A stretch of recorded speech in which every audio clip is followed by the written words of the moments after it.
दुनिया का सबसे सुस्त जानवर कौन सा है? गेंगा। दुनिया का सबसे ऊंचा जानवर कौन सा है? जिराफ। हड्डियों में कितने फीसद फास्फोरस पाया जाता है? 85%। चांद पर इंसान ने पहला कदम कब रखा? 20 जुलाई 1961। दांतों और हड्डियों में क्या पाया जाता है? कैल्शियम। गुब्बारे में कौन सी गैस भरी जाती है? हाइड्रोजन। खून के सफेद जर्रात जिस्म के किस हिस्से में बनते हैं?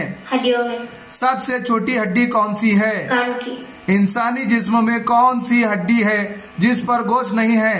दांत। दुनिया में सबसे ज्यादा उम्र किस जानवर की होती है? व्हेल मछली। छोटी आंत की लंबाई कितनी होती है?